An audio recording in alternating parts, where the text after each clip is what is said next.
foon tokkochaa ta'achi hundi ajaawa gaafan arrabsan feebii irratti ol yaa'a takkaaf lamaaf jecha maqaan kennamaaf xuraa'a takkaa lamaaf jecha maqaan kennamaaf xuraa'a dhaga'i yaa dargaggoo hundi badiin qabu maaf nurra keettu rakko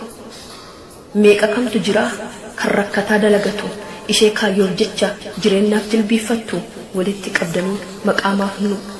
qabdanii maqaa nama tokkoof jecha hamaaf arrabsoof maaf duddanu kuttu maqaa nama tokkoof jecha walitti qabdanii hamaaf arrabsoof maaf duddanu kuttu yaa shamarree dhagahi gootittii biyya arabaa ishee dafqitee hojjettu mudhii kee hidhattee sabbataan haadha hiyyeessaaf dureessa gara laafettii too jajjabee haadha rakkataa kabajaa kee wallaaleetiin gowwaan siin taphataa kabajaa kee wallaaleetiin gowwaa siin taphataa ati yaa jajjabeetuu ishee biyya arabaa waa dandeettuu too obsituu gidiraaf arrabaa tan dur maqaa ofii hin beekneef maqaan kee maaf yakkamaa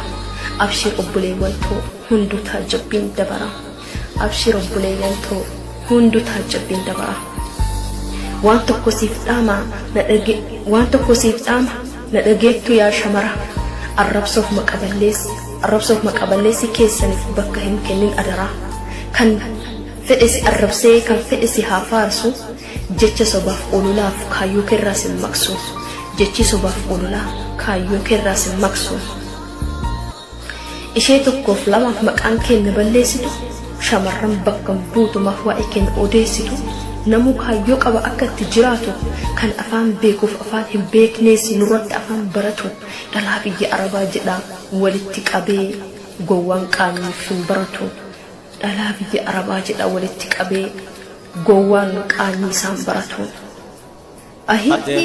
biyya keenya yoom takkaan baate hambatu fooni see jiru irratti nyaate ummata keenya kan gabrummaan namaafte biyya sarraa bahuun dirqamatti taate hojjetaa biyyaan baay'ee ta'e xiqqaate qawmiin warra dhiyaaraajii nutti baafte mirga sitti dhabne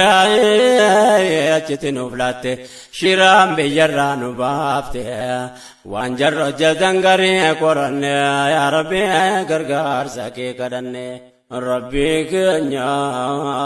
si beeka waan nu rakkanne dhibdee keenya gamtaa dhuunfaan sitti manne